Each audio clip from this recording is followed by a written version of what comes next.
엄마, 나 가게 안 하고 싶은데. 너 가게 해봤니? 너 음식 만들어봤니? 인테리어는? 집기는? 일할 사람은? 운영은? 가게 자리는? 세금은? 너 돈이 있니?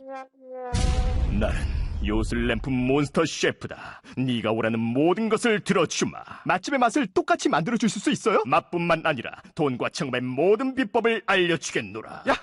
이젠 걱정 고민 끝! 네이버 검색창에 몬스터 셰프라고 쳐주세요. 상담 문의 02-4558-8838. 몬스터 셰프! 야, 이 부장! 네가 부장이면 땅이야? 뭐? 저 인간 저건 쟤 오늘도 술술 풀리고 안 먹고 회수 갔냐? 내일도 신체 상태로 출근하겠구만. 아유. 고려 생활건강 술술 풀리고 음주전 한포가 당신을 지켜드립니다. 특허받은 천연 유래 성분 숙취 해소제 술술 풀리고를 은하계 최저가로 딴지마켓에서 만나보세요. 고민을 넣어준 내 친구 쇼한 침대. 쇼한 침대가 고민을 들어준다고? 편안한 저자리의 친구 쇼한 침대. 그렇게 편안하니? 머리부터 발끝까지 너무나 포근한 느낌. 오늘부터 내 친구 쇼한 침대. 어디에 있다고? 딴지마켓에 있네. 대한민국의 주권이 국민에게 있다는 걸 안다면 헌법은 꼭 한번 읽어봐야 합니다. 손석희 앵커가 추천하고 김영란 전 대법관의 일독을 권하는 시민을 위한 교양 필독서 지금 다시 헌법. 한 손엔 촛불, 한 손엔 헌법. 더 이상 뺏기지 않기 위해 우리가 들어야 할 것들. 지금 다시 헌법. 로고폴리스.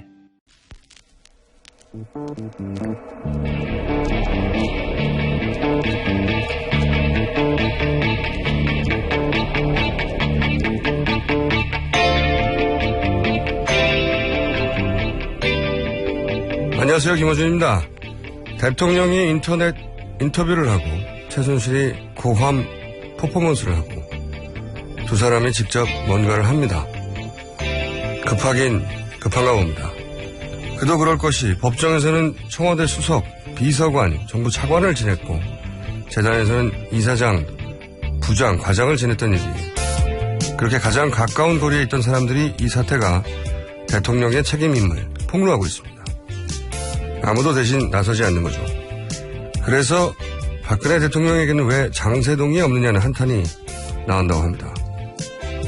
장세동 씨, 십몇 년 전 대선 출마를 하겠다며 나섰을 때 단둘이 인터뷰를 한 적이 있습니다. 전두환 씨 명예를 회복시켜야 한다는 게 출마 이유였던 그에게 왜 여전히 걱정을 대신 해주자는 질문에 이렇게 답을 했었습니다. 나를 믿어줬다. 역사적 범죄의 주역이었으나 적어도 부하는 사람으로 챙긴 거죠. 자연인 전두환 곁에 장세동 씨가 끝까지 남은 이유겠습니다. 그러나 박근혜, 최순실 두 사람은 자신 이외에 누구도 믿지 않았습니다. 유경재단 재산을 차지하겠다며 하나뿐인 여동생조차 한센이를 보내 머리채 붙잡아 내동댕이 쳤던 사람들에게 어떻게 장세동이 나옵니까? 왜 자신들에게는 장세동이 없는지 아마도 끝까지 이해 못할 겁니다. 진보 보수를 떠나 사람을 사람으로서가 아니라 수단과 방법으로 취급하는 이들은 다시는 집권해서는 안 된다. 김어준 생각이었습니다.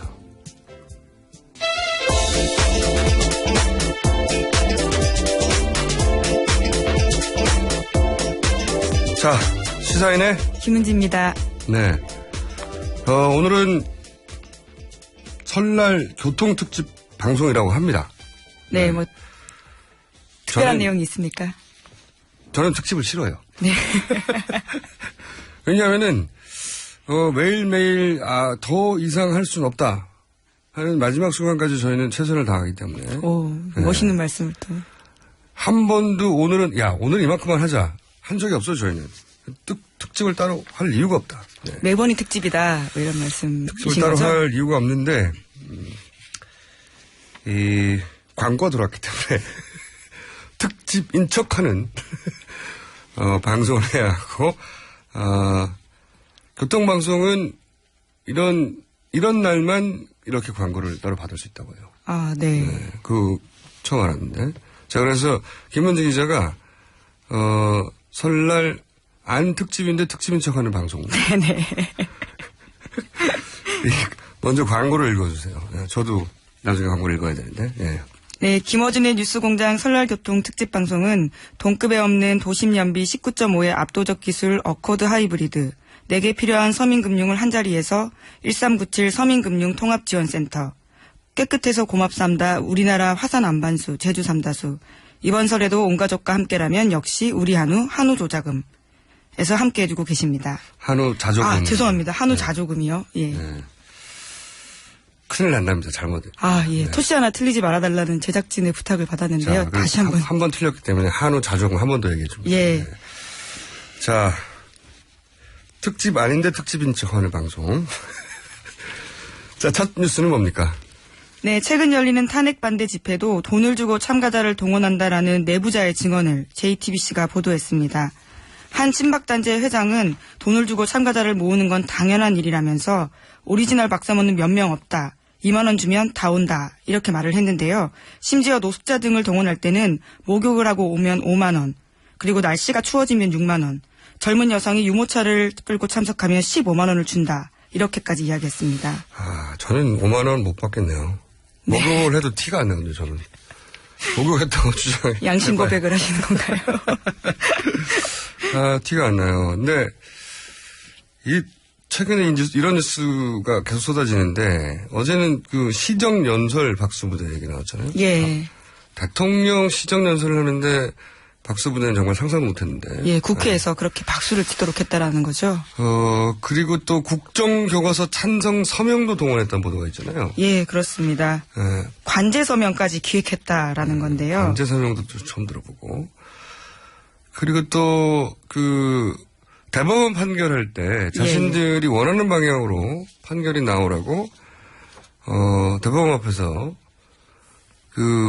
판결 압박 동원. 예, 그렇죠. 규탄 지휘, 집회 같은 것들을 한 거죠. 네, 어떤 단체더라? 고엽제 전우입니다. 아, 고엽제 전우. 예. 네. 이게 반대 의견이 있으면 어떻게 설득하지? 이런 고민은 없는 거예요. 그냥 동원해버리는 거죠. 네. 그리고 또 어제 JTBC는 가장 최근에 광화문 탄핵 반대 집회도 동원했다는 거잖아요. 예, 그렇죠. 그런 의혹이 있다는 거잖아요. 네. 저는 관련 뉴스 중에 가장 뭐랄까요, 마음에 동요를 일으켰던 것은 박사모가 이 동원에 주체가 되고 있다는 거. 전체는 아닐지라도 일부. 왜냐하면 다른 보수단체는 모르겠는데 박사모는 그러면 안 되는 거 아닙니까? 오리지널 박사모 몇 명 없다 이런 고백이 나온 겁니다. 아니 그러니까 박사모마저 돈을 받고 나오면 이거 너무 슬픈 거 아닙니까 이거? 차라리 우리는 박근혜 대통령이 너무 좋아서 미친 사람이다. 너무 좋아. 이거는 그나마 이게 낭만과 순정이 있잖아요. 예? 그나마. 아 그렇지. 끝까지 다른 사람이 싫어해도 우리는 그분을 사랑한다 이렇게 말하는 모임이어야 하는 거 아닙니까 박사모는. 실제 박사모의 플레임이 박근혜를 사랑하는 사람들의 모임이거든요. 그러니까요. 예. 근데 여기서 이제 씻고 나오면 5만 원 이렇게 되면 참. 그리고 또 더 웃기는 거는 아이들 데리고 나오는 젊은 여성은 15만 원이라는 거 아닙니까. 예전에 이런 촛불 집회 있을 때마다 예. 아이들 유모차 끌고 나오면 위험한 집회 아이들 끌고 나오도 그렇게 비난을 했어요. 그렇죠. 네. 근데 그게 부러웠던 거예요. 알고 보면. 사실 이렇게 사람 눈을 잠깐 속여가지고 현란한 손동작이나 기타 사람을 써서 눈속임으로 해결하는 거는 이게 야바위거든요. 야바위. 그렇지 않습니까? 그 앞에 사람을 쭉 세워놓고 눈속임 하는 거잖아요. 야바위가. 일본어로는 네다바이라고 하죠. 네. 네다바이 정권이라고 불러도 할 말이 없는 거예요. 이건. 다 눈속임이지 뭡니까 이게. 그 앞에 카메라에 사람 많게 찍히게 만들고 그리고 이게 여론인 척하고 그리고 서명 받는 척하고 박수 받는 척하고 다 척이고 동원이고 눈속임이잖아요. 누군가는 네다바이 정권이라고 부른다고 해도 할 말이 없다.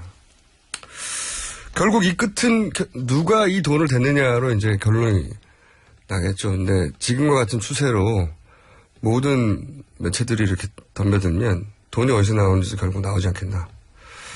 물론 돈 받지 않고 나오는 분들도 있을 수 있어요. 근데 어제 보도를 기준으로 하자면 진짜 친박은 얼마 없다고 하는 게 진짜 박사모는 별로 없다고 하니까. 이 내부자가 그렇게 말한 거라서요. 네. 더 눈에 띕니다. 모집책이 그런 말을 한 거잖아요. 네.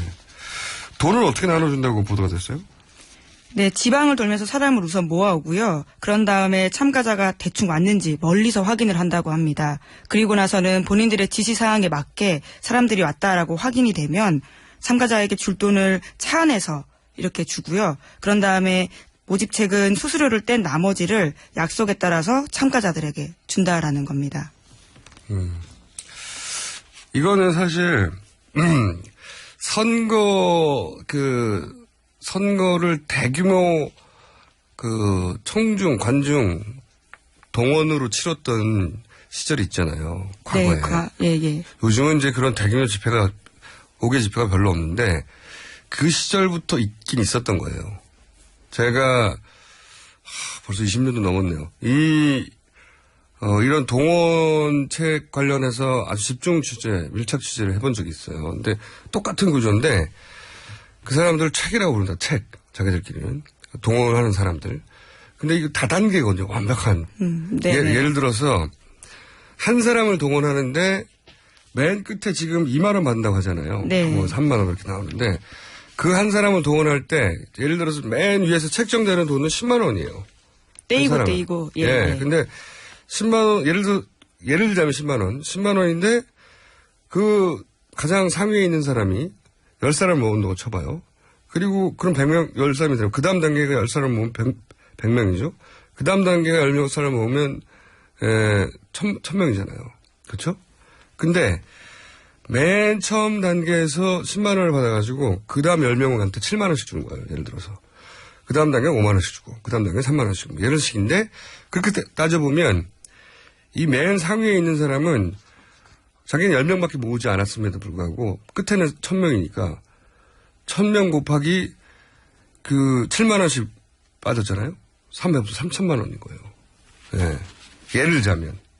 그러니까 이게 큰 비즈니스예요. 이런 일을 하는 사람에게는. 순식간에 1000만 원이 보이니까. 이게 1000만 원이 아니라 더 늘어나고 생각해요. 다단계가. 그러면 10,000명 되면 1억이 되는 거죠. 네. 이렇게 대단한 고수익의 초단기 알바기 때문에 이걸 업으라는 사람들이 있어요. 예. 그런 사람들이 여기에 틀림없이 관여되어 있을 것이라고 저는 생각이 드는데 하여튼 이건 약간 슬픈 뉴스입니다. 네. 가장 그 팬덤이 강하다고 하는 보수의 그 지도자조차 아이콘에 해당되는 분조차 이렇게 돈을 줘야 사람이 모인다는 거는 슬픈 일이에요. 박사모에서 성명 내야 됩니다. 우리 그렇지 않다고. 저는 그렇게 생각하고. 자, 다음 뉴스는요? 네, 관련해서 고엽제 전후의 데모 지시는 조윤선 장관이 했다라는 거고요. 그것이 구속의 결정적 계기가 됐다라는 한겨레 신문의 보도입니다. 아, 그렇구나. 아, 이게 이제 영장에 이게 적시했나 보죠? 네, 그렇습니다. 또 구체적인 물증도 확보했기 때문에요. 이것이 굉장히 결정적인 영향을 구속에 미쳤다라고 합니다. 절대 자신은 모른다고 그랬는데 아예 고엽제 전후회를 직접 동원한 물증이 있었다. 네. 최순실 씨도 모른다고 그랬잖아요. 예, 심지어 특검이 파악하기로는요. 조 장관은 대통령에게 최순실 씨에 대해서 언급할 때 순실이 언니라고 부를 정도로 친밀한 관계를 유지했다라고 합니다. 절대 모른다고 했는데 순실이 언니. 그렇게 많은 사람들 앞에서 자기가 직접 했고 잘 알고 동원했고 이런 걸 전면적으로 부인하는 사람들의 물증도 있는데 심리가 참 궁금합니다. 나올 텐데. 지금도 부인하고 있다는 거잖아요. 예, 그렇죠. 특별하게 진술의 변화가 없다고 어제 특검보가 브리핑했습니다. 알겠습니다. 이런 구체적인 물증이 있었군요. 자, 다음 뉴스는요? 네, 특검이 지난 1990년 박 대통령이 삼성동 자택을 구입할 때 들어간 자금의 출처를 주목하고 있다고 합니다. 당시에 10억 5천만 원 정도의 자금으로 집을 샀는데요. 그 당시에 직전에 살던 장충동 자택 시가는 6억 원 정도였다고 하고요. 그때 대금 지급하던 때도 집이 팔리지 않은 상황이었다고 합니다. 그런데 대통령 쪽은 지금까지 계속 가진 현금이 없었다라고 말을 하고 있는데요. 다른 수익이 전혀 없었고 당시의 거래는 최태민 씨 아내 임선희 씨가 모든 것을 진행했다고 합니다. 그렇기 때문에요. 박 대통령과 최 씨 일가가 경제적으로 한 주머니처럼 움직인 사실이 드러날 수 있을지 특검이 주목하고 있다고 합니다. 특검은 처음부터 여기에 집중해왔죠. 네. 물질적 가족이라는 표현도 등장했었고, 예. 최순득 씨가 당시에 사채업을 했다고 알려져 있어요. 사채에서 땡겼을 수도 있지 않습니까? 박근혜 대통령이. 박근혜 대통령은 항상 자신은 따로 현금도 없고, 또 한 푼도 챙기지 않았고, 이런 얘기를 자주 했고, 실제 지갑을 들고 다니지 않았다고 해요. 예. 복수의 주관에 의하면. 지갑을 들고 다닐 필요가 없었던 거죠. 돈을 지불해 주는 사람이 따로 있었던 건데, 근데 그게 이제, 박근혜 대통령이 따로 통장을 관리하고 거기서 집행만 누가 따로 한 게 아니라 아예 본인은 그런 걸 안 했다고 하니까 그 돈이 어디서 나왔는지, 예. 대신 내줬다는 거잖아요. 말하자면. 그렇죠. 예. 그때 당시 장충동 자택을 팔지 않았는데 돈이 생겼고 팔았다 하더라도 한 4억 이상 차이가 나니까. 그렇죠. 네. 당시 4억이면 지금으로 따지면 대략 한 15억, 20억 가까이 되겠군요. 어디서 났냐? 이걸 따지는 거겠죠. 하하. 그리고 그 거래를 임선희 씨, 최순실 씨 어머니죠. 네. 임선희 씨가 했다고 하는 당시 부동산 업자의 증언도 확보한 것이고요. 네, 특검이요. 네. 알겠습니다. 이 끝이 어떻게 될지. 다음 뉴스는요? 네, 특검이 박 대통령과 최순실 씨 공모에 관련해서요. 미르 K스포츠 재단을 만들었던 과정이 40년 전 최태민 씨가 큰 영예를 등에 업고 운영한 새마음 봉사단과 유사하다라는 결론을 내렸다라는 경향신문 보도인데요. 이것은 이재용 삼성전자 부회장 구속영장 청구서에 쓰여 있다고 합니다. 내용이. 예. 특검이 이제 최태민 씨 아들 최대석 씨, 네, 넷째 부인의 부인을 통해 난 자식이죠. 최대석 씨. 다섯째 부인을 통해서 다섯째 부인이 임선희 씨고, 그리고 지금 우리가 알고 있는 최순실 씨 일가가 다섯째 부인의 가족이고요. 최대석 씨는 네 번째 부인의 아들인데, 이분이 특검에 가서 이런 이야기를 했겠죠. 왜 그걸 알 수 있냐면 다른 언론과의 인터뷰에서 최대석 씨 그런 얘기를 했어요. 최대석 씨 주장에 의하면 최태민 씨가 자신의 부를 축적해오는 노하우를 노란 수첩에 적어두었고, 거기 보면 어떻게 재단을 통해서 돈을 관리할 것인가, 그리고 해외에 어떻게 돈을 빼돌릴 것인가, 또는 해외에 돈을 빼돌릴 때 종교단체, 해외에 진출해 있는 종교단체가 있었잖아요. 종교단체를 이용하는 방법, 재벌을 이용하는 방법, 그런 얘기를 했었거든요.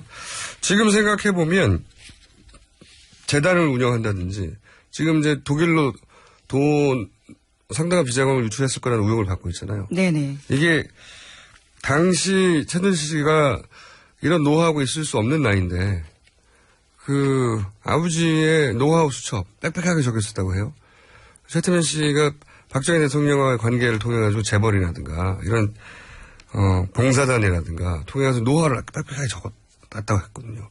그걸 그대로 따라 한 게 지금의 결과라고 보고, 지금도 여전히 그 구도대로 하고 있는 거죠. 재단을 이용해서. 노란 수첩만 확보한다면 입증이 훨씬 더 쉬울 것 같은데. 그런 이야기입니다. 자, 뉴스 하나 정도 더 할 수 있나요? 네. 네. 박 대통령 옷값도 최순실 씨가 대납했다라는 보도가 있었는데요. 이와 관련해서는 매달 25일 청와대 관저에서 최순실 씨로부터 현금 1,000만 원에서 1,500만 원 정도 받았다라는 의상 제작자가 특검에 나가서 진술을 한 겁니다. 근데 이분이 이제 거의 20년 가까이 했다고 하는 거잖아요. 그렇죠. 네. 그리고 그 20년 가까이 돈을 최순실 씨가 줬고. 네. 심지어 대통령이 되고 나서는 청와대에서 최순실 씨가 직접 줬다라는 겁니다. 청와대에서. 예. 왜 청와대에 줬을까? 예, 그 부분이 눈에 띄긴 합니다. 이 사인인 최순실 씨가 굳이 이 사람을 청와대로 불러서 돈을 줬다라는 것이요. 의문이 남긴 합니다. 그거는 말이죠. 저 같은 털난 셜록이 보기에는, 간단해요. 왜 간단하냐? 이게 제 옷을 만드는 거잖아요. 그럼 치수를 재고, 네네. 당사자한테 입혀서 가봉을 해야 돼요. 가봉할 때 돈 줬다는 얘기죠. 대통령이 의상실 오라고 하겠습니까? 자기가 그쵸. 들어가서 치수를 재고 가봉을 하고, 그리고 그때 돈을 줬다는 얘기겠죠. 최순실 씨가. 여기서 이제 중요한 거는 20년 가까이 옷값을 냈는데 그 돈이 누구의 통장에서 나왔느냐. 네. 그거를 지금 따져가려고 하는 거겠죠. 네. 그렇죠.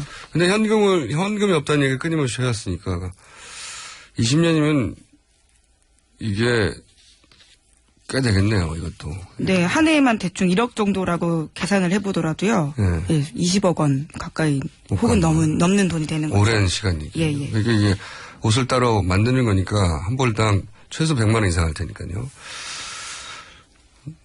청와대에서 가봉을 했다. 예, 저는 그렇게 봅니다. 당연히.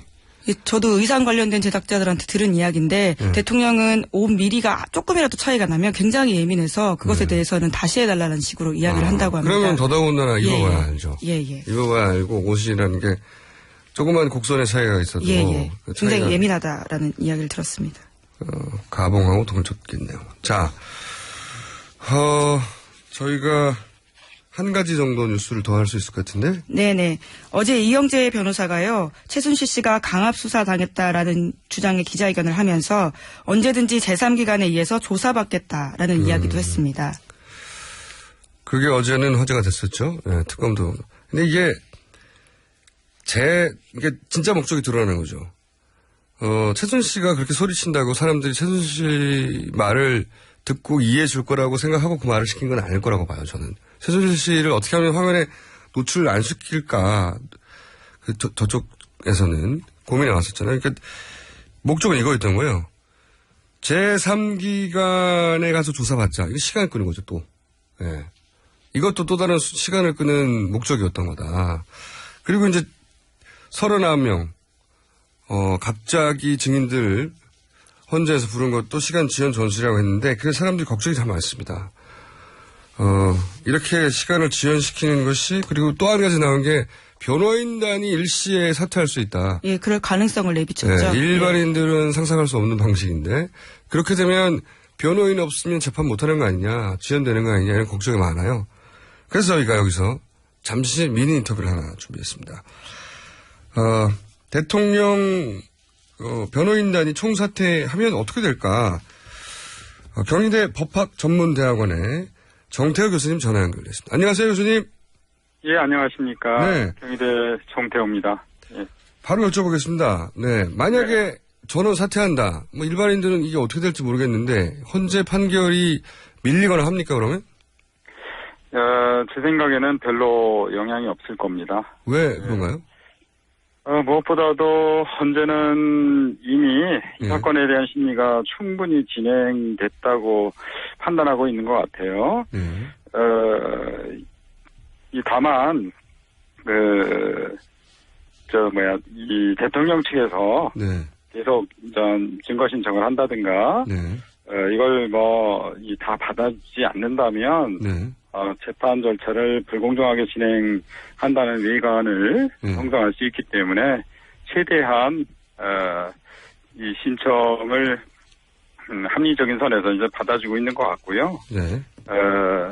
만일 그 변호인단이 집단 사임을 한다면 총사임한다.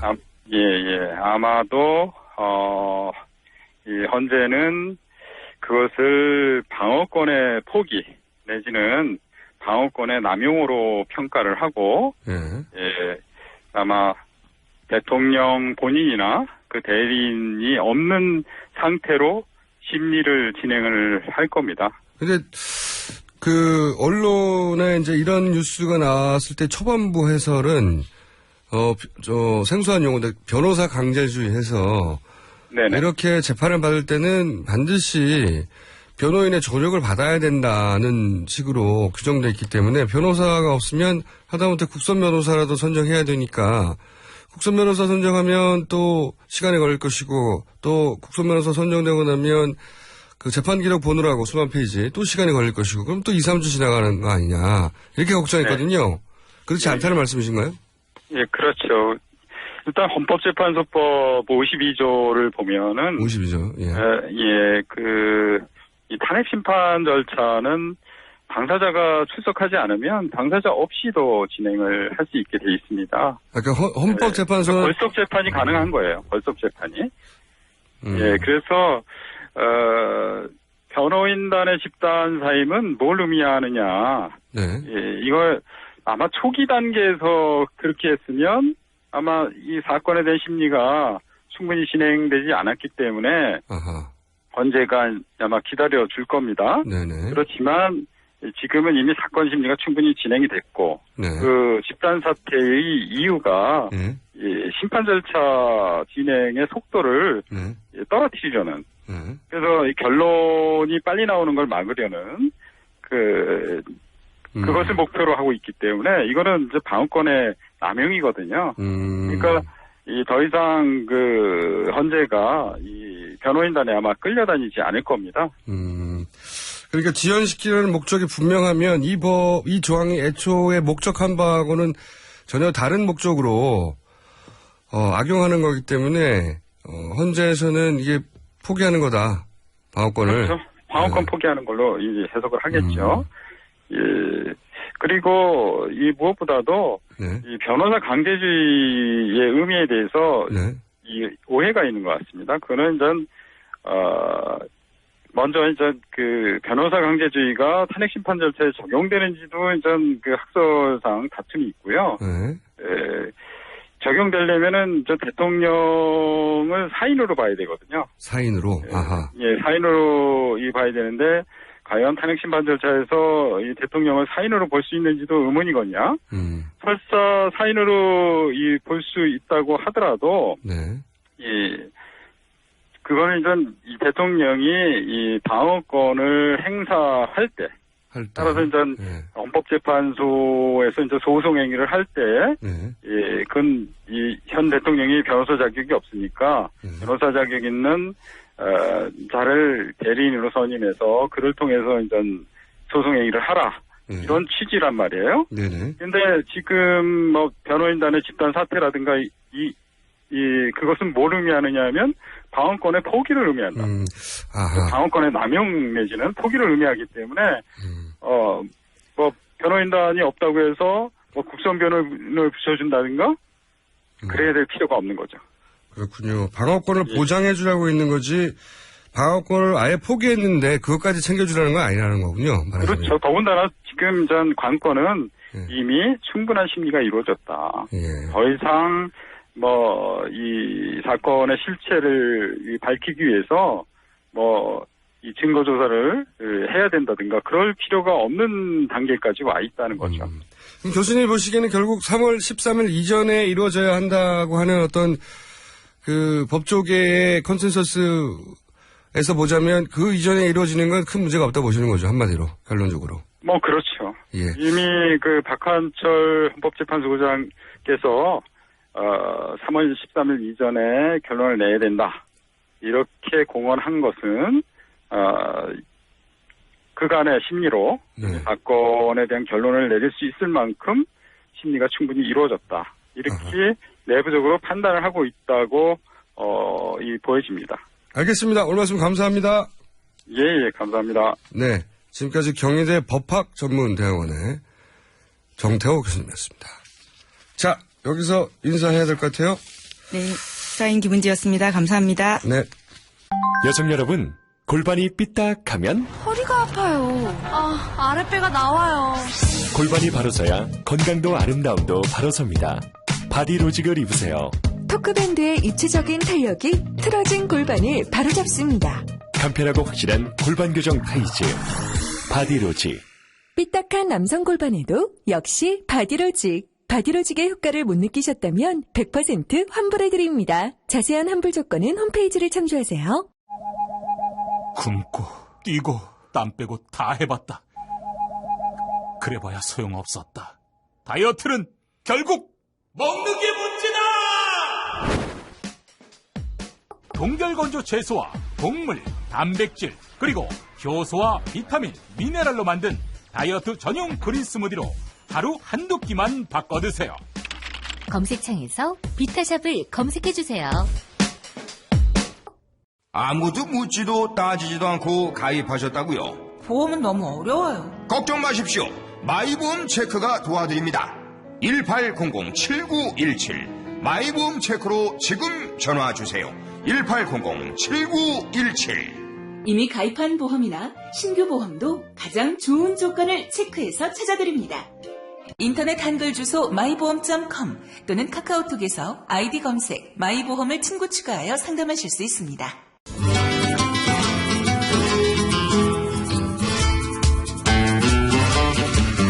자, 저희는 특집을 준비하지 않았는데 전혀 안 특집인데 특집인 척하면서 하고 있는 설날 교통특집 방송.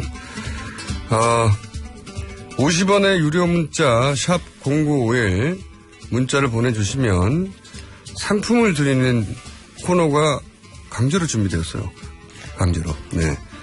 근데 뭘 보내주실 때 이유가 있어야 되잖아요. 우리가 선정할 때 보내주시면 생각해봤는데 나는 왜 상품을 받아야 하는가. 뜬금없이 네. 나는 왜 상품을 받아야 하는가를 한 줄 이내로 보내주신 분 중에 저희가 설득돼버린 분들에게 아래의 상품을 드립니다. 아래의 상품을. 자, 읽어주세요, 선생님. 20년 전통 식품 명가 주식회사 사홍원에서 온라인 상품권 드립니다. 메디컬 에스테틱 전문 DMCK에서 아크 앰플 키트를 드립니다. 네. 매트의 명가 파크론에서 IoT 스마트홈 온수 매트를 드립니다. 두고두고 보고 싶은 잭 길벗 어린이에서 그림 도서 세트를 드립니다. 그리고 이태리 명품 구두 바이레르에서 구두 정정권을 드립니다. 네. 와, 많이 드리네요. 방금 목소리는, 지금 들으신 목소리는 황교인 마칼리스트. 네. 네. 저희가, 특집, 아닌 특집인 척 하느라고 순서를 바꿨어요. 네. 특집인 줄 알까봐. 1시간 일찍 나왔습니다. 자, 방금 읽어드린 상품을 저희가 드리거든요. 네. 네. 상품을 받고 싶은 분들은요, 나는 왜 상품을 받아야 하는가? 뭐라고 보내실 것 같으세요, 선생님? 저는 온수 매트가 지금 눈에 확 들어오는데, 요즘 허리가 조금 이렇게. 허리가 안 좋으니까 다. 예. 그러니까, 이럴 때는 이제 부모님을 핑계를 대야 되겠죠. 고향에 내려가는데, 네. 제가 마땅한 선물을 준비를 못 했네요. 야, 보통 그런 네. 문자들이 올 것 같은데 어림도 없습니다. 저는. 그래요? 당신 돈으로 하시오, 효도는. 이거 좋네요. 저는 여자입니다. 한 줄. 그거 좋습니다. 자, 한 줄 보내주시면 되고요. 오늘은 뭡니까? 어떻게 분해가, 인수분해 당하잖아요. 보통 선생님 앞에 음식이 걸리면. 뭐 인수분해 할 것 없고, 오늘은 뭐 네. 떡국 이야기하죠. 뭐 설날 이제 뭐 내리죠. 오는데, 지난 시간에 설날에 제수 음식이라는 게 그렇게 이거 차리라 저거 차리라 하는 그런 법도는 없다. 네. 알고 보면 없다. 네. 네. 뭐 그냥 그 조선 말기 일제강점기 넘어오면서 그냥 생긴 그 가가래라는 네. 것이고. 굉장히 최근에 만들어진 생각보다. 네. 네. 그래서 뭐 그 아무렇게나 올리도 된다. 피자 올리도 된다. 게다가 네. 정말 그런 제수 음식을 만들고 싶으면 남자가 해야 된다. 남자가 해야 된다. 네. 뭐 그게 원래 그 제사 의례가 만들어진 정신에 맞고, 네. 네. 유교의 정신에 맞다. 네. 네. 근데 그러면 그런 말까지 했잖아요. 뭐. 그렇다고 하면, 네. 정말 그게 그 유교 전통에 맞는 거라고 하면, 네. 그런 전통은 사라지게 될 거라고, 남자들에 의해서. 귀찮아서. 맞아요. 네. 자기들이 안 하니까 하는 거군요, 이게 다. 그러면 설날 음식 모든 것이 다 그런 식의 그 이후에 조작되어 있는 뭐 그런 것인가? 그렇지는 않아요. 하나 큰 의미가 있는 음식이 있습니다. 뭡니까? 그게 떡국입니다. 그래요? 네. 설날 되면 우리는 반드시 설날 아침에 떡국을 먹는 그 풍습이 있습니다. 이거는 조선의 유교 사회가 만들어지기 전, 그 이전부터 아주 오래된 유교와 아무 관련이 없는 우리 농경 사회의 전통적인 음식이라고 볼 수가 있습니다. 그러니까 농사가 잘 되었고, 네. 그래서 떡을 만들 수 있게 된 것에 대해서 감사하며 떡국을 만든 건가요? 뭐 그런 것은 이제 의미를 붙이는 그런 방식이고요. 네. 조금 이런 음식의 발달 과정들, 변화 과정들, 어떤 음식이 생기고 하는 것은 그때 당시에 어떤 환경에 있었는가, 어떤 그렇죠. 자연 조건인가, 맞습니다. 산업 조건인가, 조금 유물론적인 그런 시각이 좀 필요하거든요. 네. 그런 시각으로 이 떡국을 바라보면 아주 고대부터 우리가 먹어왔던 음식으로 이해할 수도 있습니다. 어떤 밥을 의미에서? 우리가 주식으로 삼고 있잖아요. 그런데 이게 밥을 지으려 그러면 꽤 많은 기술이 필요해요. 쌀을 곱게 도정을 해야 되고요. 일단 그리고 솥이 있어야 돼요. 솥. 예. 그 무쇠솥은 고려 중기 정도 들어왔어야 집집이 이렇게 하나씩 놓을 정도로 아주 귀한 것이었거든요. 지금의 인덕션 이상의 어떤 고급한 기술이었습니다. 그렇습니다. 네. 그 삼국시대만 하더라도 그 무쇠를 확보를 한다는 게 그 국가들 삼국에서는 굉장히 큰 치열한 그 전쟁 상황이 만들어지고 있어요. 그러면 지금은 따지면 그 고성능 CPU와 메모리 칩이 들어간 특수한 밥솥 정도 되는 기술의 집약체. 네. 그래서 왕이 죽었을 때 그 철괴를 개고 이렇게 죽고 하는 부장품으로 넣고 워낙 처리됐기 때문에. 네. 그래서 감히 이렇게 솥을 만들든가 뭐 이런 거 힘든 거죠. 칼 뭐 이런 거 창이나 만들 수 있는 생전에 거죠. 꼭 필요한 국가 단위에서. 그렇죠. 네. 그러면 무쇠가 이제 능득하게 보급되는 고려중기 정도부터 이제 우리가 밥을 먹었을 것이다라고 추측을 해요. 선생님 얘기를 듣다 보면 항상 느끼는 거지만 그런 쓸데없는 정보를 어떻게 다 찾아가지고 먹고 살아야 되지 않겠습니까? 떡국 얘기할 때 고려중기 철기보다 이런 거 찾아보는 사람 드물거든요. 네. 그러면 그 이전에는 그러면 무엇을 먹었을 것인가 생각을 해봐야 되겠죠. 밥이 이전에. 선사시대의 유적들 중에 자세히 보면 이게 시루가 많이 발견이 돼요. 떡시루가. 그 고분의 뭐 그림들 이런 거 보면 그 시루 그림들도 나와 있는 게 있고요. 그때는 예전에는 뭐 도정하는 기술도 그렇게 발달하지 않았으니까 하는 것보다 훨씬 단순하네요. 그렇죠. 네. 그래서 떡을 주식으로 했다 이렇게 볼 수 있어요. 그러니까 지금 사극 같은데, 이런 거 나올 때, 적어도 삼국시대, 고려시대 이럴 때는, 밥상에 밥을 올릴 게 아니라, 이렇게 떡을 올리고, 뭐 이런 것들, 이렇게 연출해 볼 필요가 있어요. 밥 대신에 가래떡을 계속 뜯어먹고. 전화 식사하시지 않고 가래떡 막 뜯고. 이 가래떡도 이후에. 가래떡이 오늘은 굵구나, 말하면서. 근데, 삼국시대나 고려 초기, 그 이전, 고조선 시대 이럴 때, 불이 굉장히 귀했다라고 이렇게 머릿속에 불. 네. 하긴, 성냥 라이터가 있는 것도 아니고요. 그렇죠. 네. 그래서 조선에서 여자를 내쫓는 칠거지약 중에 불 꺼트리는 거 이런 것까지 있을 정도로 불이 관리하기 힘들어요. 그러면 고대에는 더 힘들었지 않았겠어요? 그렇겠죠. 그래서 청동시대 유적들 이런 걸 보면 움집의 흔적들에 보면 그 움집마다 다 이렇게 취사의 흔적이 발견되는 게 아니라 조금 큰데 큰 움집에서 발견이 되고 이래요. 불도 이게 큰 재산이었군요. 그렇죠. 관리하는 사람이 따로 이렇게 존재했을 수도 있어요. 불만 관리하는 관직이 있을 수도 있고요. 떡국 얘기하는데 선사시대 이게 움집도 알아야 되고 먹고 살기 힘듭니다, 진짜. 그러면 취사를 할 때 매 끼니마다 모여서 가족끼리 밥을 해 먹는 이런 그 이전에는 마을 단위로 집단으로 취사 행위를 했었을 것이다라고 생각해 볼 수 있는 거죠. 그럴 가능성이 높네요. 그 시절에 먹었던 음식이 떡인 거죠. 매일 할 수 있는 일도 아니었을 거예요. 그 곡물을 갈고 안치고 불 떼고 하는 거 이거 떡 찌는 것도 이거 굉장히 시간이 많이 걸리는 일이거든요. 그러면 한 번에 다 같이 모여가지고 한 불도 귀하니까. 그렇죠. 날 잡아서 이거 같이 떡을 하는 거죠. 그리고 나눠 가져요. 그리고 몇 날 며칠 이렇게 먹다가 또 떡이 떨어지면 또 다시 모여가지고 또 떡하고 하는 그런 시절이 있었던 거죠.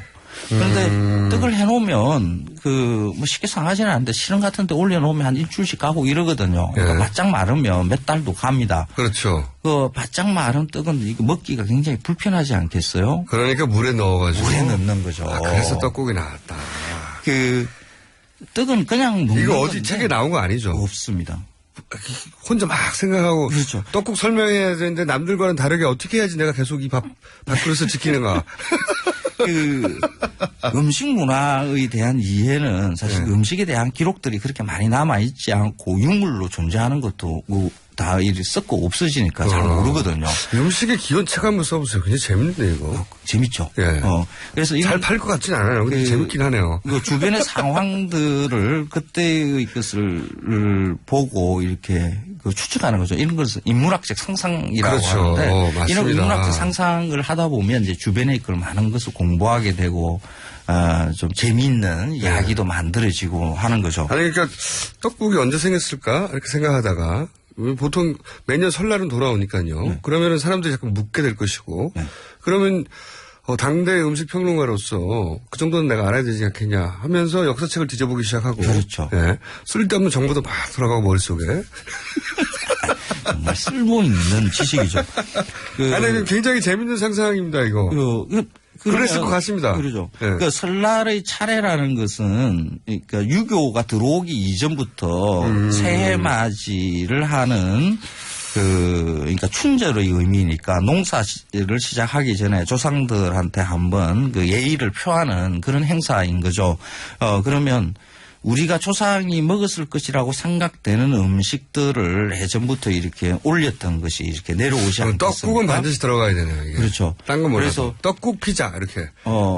고려시대, 조선 이전에, 고려시대, 먼 삼국시대, 이럴 때, 우리 조상이 먹었을 것이라고 그때 당시에 우리 조상들이 생각했던 음식을 올렸겠죠. 그 음식이 떡국이고, 그 떡국이 계속해서 이렇게 내려오고, 지금까지도 이렇게 수천 년 동안 내려오고 있다라고 이렇게 보면 되는 거죠.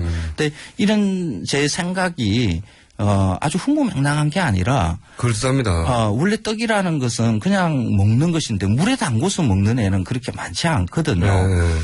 쌀 문화권에 있는 일본과 그리고 중국 남쪽이 또 쌀 문화권이거든요. 거기에도 이런 떡국이 존재를 해요. 그것도 설날 아침에 먹습니다. 말씀하신 대로 오랫동안 보관할 수 없었기 때문에 일부러 바짝 말렸다가. 그러면 오래 가니까요. 물기를 빼면. 나중에 이럴 때 물에 넣어서 불려서 떡국을 만들어 먹었을 개연성이 대단히 높네요. 그렇죠. 일본에서는 그쪽에서는 이제 양력으로 세는 것으로 이렇게 바뀌었는데 거기서는 오존이라고 해서 국물 안에 사람 떡을 찰떡을 구워가지고 이렇게 넣어서 이렇게 먹습니다. 중국에서는 탕유엔이라고 해서 그것도 떡국을 동글동글하게 맵쌀로 이렇게 경단 모양을 만들어서 이렇게 설날 아침에 먹죠. 쌀 문화권에서 공통으로 이렇게 전해 내려오는 그 설날의 음식이에요. 우리는 우리 안에서만 그 음식 문화의 전통을 들여다보게 되면 이게 동북아시아 쌀 문화권에 우리가 공유하고 있는 문화를 잘 못 볼 수가 있거든요. 그러면 이 설날 아침에 한중일이 다 모여서 이렇게 아침에 떡국을 먹는다는 거 이거는 아시아 전체의 그 연대를 생각해 볼 수 있는 소중한 문화 가치를 가지고 있을 수도 있다라는 거죠. 떡국 문화연대도 만드실 기세인데요, 지금. 지금 한중일이 사실 세 나라가 바짝 붙어가지고 싸우기만 하는데. 2000년 동안 우리가 싸웠잖아요. 저도 그 생각 한 사람입니다. 이 재단을 만들어서 공통의 역사 교과서를 만들어야 된다, 진짜. 그렇죠. 자, 그런데요. 안 특집인데 특집인 척 하는 방송이잖아요, 저희가. 그래요? 그래가지고 이거 교통정보도 얘기해야 되지만 또 한 번 저걸 해야 돼요. 동급에 없는 도심. 자, 이거 먼저 읽고 제가 틀림없이 시간이 부족해서 못 읽을 가능성이 높거든요. 진행을 잘 못하시는 것 같아요. 맞습니다. 이거 꼭 해야 한다고 그래가지고. 아, 선생님 이야기보다 훨씬 중요해요, 이게. 잠깐만요. 네. 동급에 없는 도심 연비 19.5의 압도적 기술, 어코드 하이브리드. 그 다음 거 하나 해주세요. 내게 필요한 서민 금융을 한 자리에서, 1397 서민 금융 통합 지원센터. 네. 깨끗해서 고맙삼다. 우리나라 화산 안반수 제주 삼다수. 이번 설에도 온 가족과 함께라면 역시 우리 한우 자조금에서 함께 해 주시고 계십니다. 그리고 잠깐만 기다려요. 안 끝냈는데 교통 정보도 또 알아봐야 돼. 그래요? 바쁩니다. 복잡하네요. 예. 한국도로공사에 거의 사시는 거로 알려진 한나 리포트 나와주세요. 네, 오전 8시 요금소 출발 기준으로 서울에서 강릉까지는 4시간 30분 정도 예상하셔야겠는데요. 영동고속도로 강릉 쪽으로는 용인에서 양지터널까지와 덕평휴게소에서 이천까지 총 13km 구간 정체고 제2영동고속도로인 광주 원주간고속도로 원주 쪽으로는 동양평에서 서원주 부근까지 속도가 뚝 떨어져 있습니다. 수원하단 서울 춘천간고속도로 춘천 쪽으로는 화도에서 서종까지 밀리기 시작했고요. 중부내륙간고속도로 창원 쪽으로는 여주분기점 일대로 짧게 밀려 있습니다. 이후로도 감곡 일대와 괴산에서 장현터널까지 또 진남터널에서 문경휴게소까지와 낙동분기점부터는 상주터널까지 제속도를 못 내고 있습니다. 고속도로 정보였습니다. 자, 돌아왔네요. 이거 안 하던 짓을 하니까 50초밖에 안 남았어요. 급마무리 해주세요, 급마무리. 그래서 이런 생각을 해봐요. 한중일 삼국이 정치 문제로 여러 가지 문제로 굉장히 골치 아픈 것으로 서로 티격태격하지 않습니까? 네.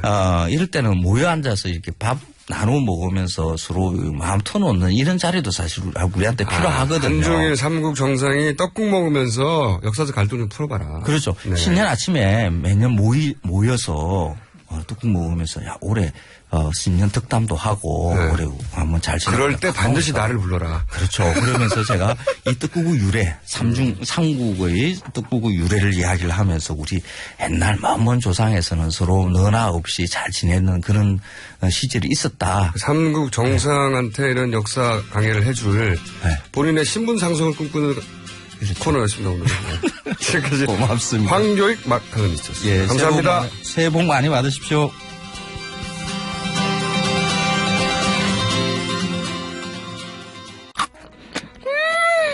맛있어. 너무 맛있어.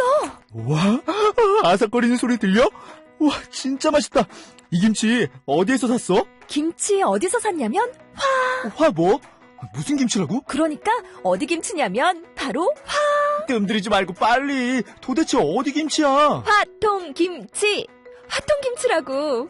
국내산 재료로 100% 자체 생산하는 화끈하게 통하는 화통김치. 얼른 검색해서 사 먹어. 제가 명리학을 한 전제가 뭡니까? 간단해요. 기존의 명리학은 인간을 길흉으로 나눈단 말이에요. 인간의 운을. 그래서 우리는 어떤 전제 출발이 됐냐? 모든 명식은 그 자체로 본연의 존엄함을 품고 있다는 전제 출발해요. 강헌의 명리 심화편 출간 도서 출판 돌베개. 네, 김호준의 뉴스공장 안 특집인데 특집차 하는 설날 교통특집 방송 3부. 좀 일찍 시작했습니다. 왜냐하면 제가 광고를 읽어야 되거든요. 이 프로그램은 동급에 없는 도심연비 19.5의 압도적 기술 어코드 하이브리드, 내게 필요한 서민 금융을 한자리에서, 느낌표가 있네요. 한자리에서 1397 서민금융통합지원센터. 깨끗해서 고맙습니다. 우리나라 화산 안반수 제주 삼다수. 이번 설에도 온 가족과 함께라면 역시 우리 한우 자조금에서 함께 해주겠습니다. 자, 이제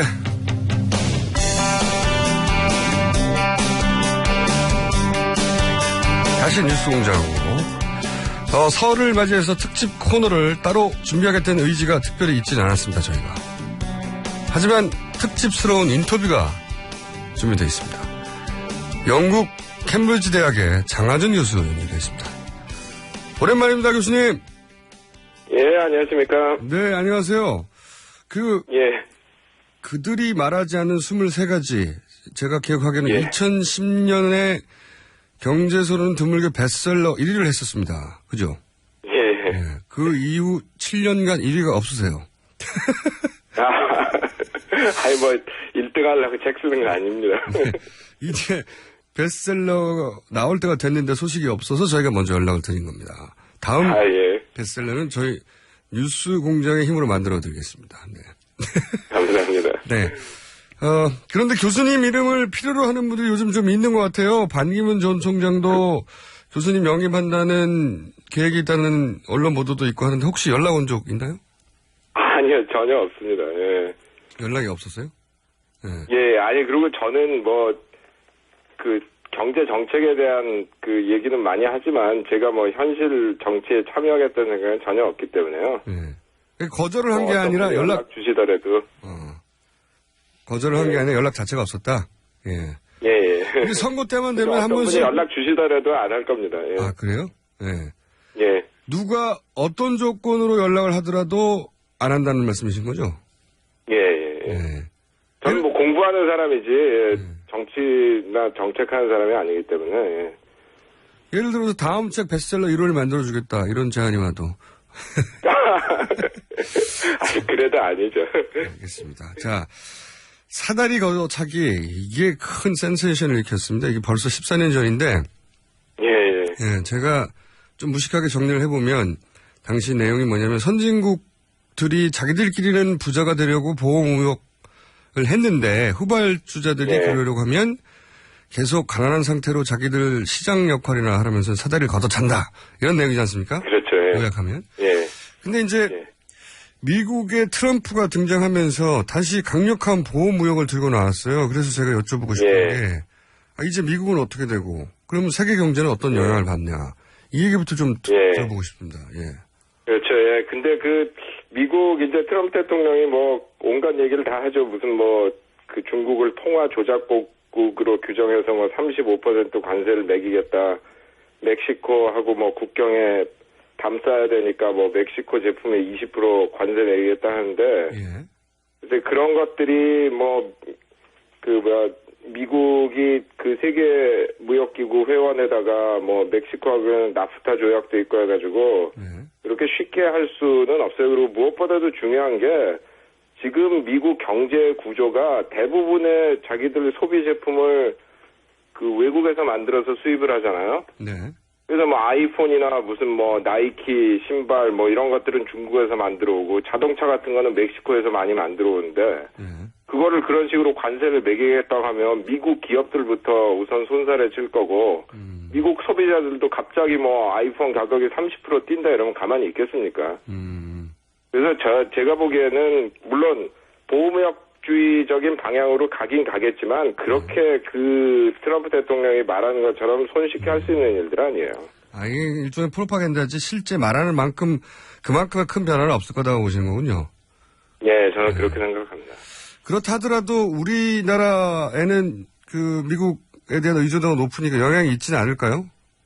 그렇죠. 아무래도 있겠죠. 예, 우리나라는 뭐 미국뿐이 아니라 뭐 대외 의존도가 높기 때문에 지금 세계 경제가 한마디로 굉장히 불확실하잖아요. 뭐 미국 트럼프 대통령이 이제 뭐 그런 식으로 나오고 있고 또 유럽에서는 영국이 이제 브렉시트 협상 시작하면 뭐 또 그것 때문에 온갖 갈등과 혼란이 일어날 거고 또 뭐 중국하고 지금 또 뭐 사드 문제 때문에 중국이 우리한테 또 무역 제재하는 것도 있고 또 뭐 하다못해 뭐 미국 금리 인상이 어떻게 되냐에 따라 세계 금융 시장이 뭐 출렁거릴 수도 있고 하기 때문에 지금 뭐 굉장히 우리로서는 어려운 상황이죠.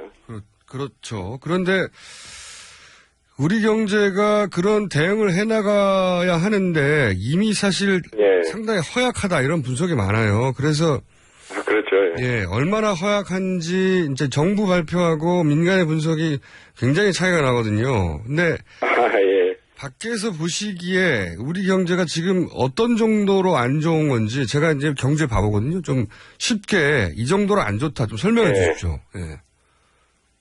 그러니까 이제 뭐 잘하고 못하고 이런 게 다 뭐 상대적인 얘기니까 예를 들어 뭐 못하는 나라하고만 비교하면 아직도 그래도 뭐 2, 3%라도 성장하니까 뭐 1%도 못한 나라들인데 거기보다 낫다 이렇게 얘기할 수 있지만 우리나라가 지금 뭐 이게 문제가 이게 저성장이 하루 이틀 된 얘기가 아니라 이미 1997년 외환위기 이후부터 특히 그 이명박 정부 이후부터 추구한 그 개방이라던가 자유화 정책들이 제 의견으로는 이게 잘못돼가지고 이미 경제가 저성장, 고불평등 이런 체제가 고착이 됐어요. 그래서 이게 지금 정부에서 돈 조금 풀고 규제 조금 완화한다 이런 거 가지고 지금 해결되지 않을 정도로 이제 그 체질 자체가 이제 약화가 된 겁니다. 체질 자체가. 그러니까 방금 IMF 이후 이제 계속 우리 경제가 약화되어 왔는데 특히 이명박 정부의 노선 자체가 문제라고 말씀하셨는데 이걸 좀 구체적으로 설명해 주시면 이명박 정부 이후에 어떤 그 노선에 문제가 있었고 그게 어떤 결과를 낳았는지. 그러니까 이제 그 전 정부부터 김대중 노무현 정부부터 이제 처음에는 이제 IMF의 강요도 있었고 이제 그런 그 두 정부 때부터도 이미 그런 기미가 보였지만 이제 특히 이명박 정부 들어오고 이러면서 금융시장 개방 그리고 국내 경제 규제 완화 이런 식으로 방향이 완전히 잡혔잖아요. 그래서 이제 금융시장이 개방되고 자유화되다 보니까 특히 이제 외국 금융자본을 포함한 이제 단기 부동주주의 힘이 세졌단 말이에요. 그래서 기업들한테 계속 이윤 많이 내고 배당 많이 하고 자사주 매입 많이 해가지고 주가 올려서 우리 돈 벌게 해달라 이런 압력을 계속 증가시키니까 기업들이 점점 이 장기적 투자를 못하고 또 이윤을 많이 내려다 보니까 이제 비정규직을 엄청 많이 쓰면서 노동자들 임금을 그런 식으로 깎은 거죠. 그리고 거기에다가 정부는 특히 이제 이명박 정부 때부터 노동시장 개혁이라는 미명하에 노동권을 계속 약화시키니까 비정규직 착취하기는 더 쉬워지고 그리고 또 시장 자유화한다 해가지고 유통업 같은 거 자유화하니까 중소 자영업자들이 생계가 또 어려워졌단 말이죠. 네네. 소위 골목 상권. 그렇죠. 노동자, 영세 자영업자들의 몫이 줄어들다 보니까 소득 분배가 굉장히 악화됐단 말이에요.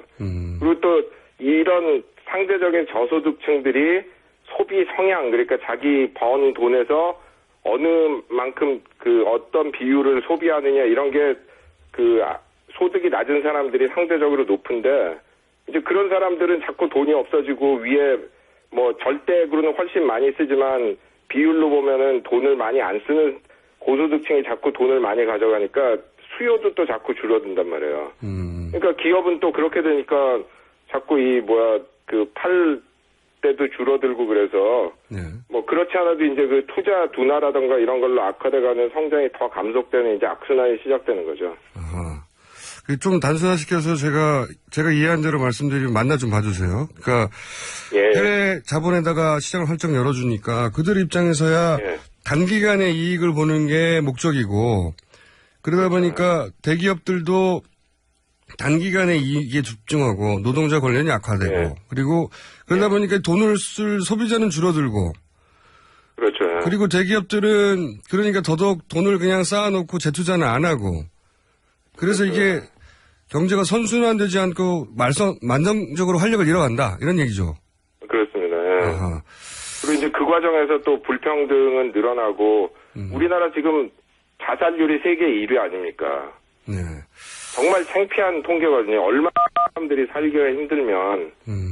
근데 우리나라가 원래부터 자살률이 높은 나라가 아니에요. 1995년 외환위기 전까지만 해도 우리나라 자살률이 OECD 평균 이하였습니다. 근데 지금 자살률이 세계 1위에다가 OECD 평균 3배, 노인 자살률은 4배란 말이에요. 왜 이런 사회가 만들어졌는지 다시 한번 우리가 되돌아봐야 돼요. 구조적인 문제라고 말씀하시는 거고 그게. 그러면은 예를 들어서 이명박 정부 때부터 줄기차게 이야기한 전문 용어인데 트리클 다운, 낙수 효과. 그러니까 대기업이 돈 벌어야 중소기업도 벌고 소비자도 번다. 이런 논리인데 그러니까 일단 대기업부터 잘 되게 밀어줘야 된다. 이게 기조였거든요. 이게 말이 안 된다는 말씀이신 거죠?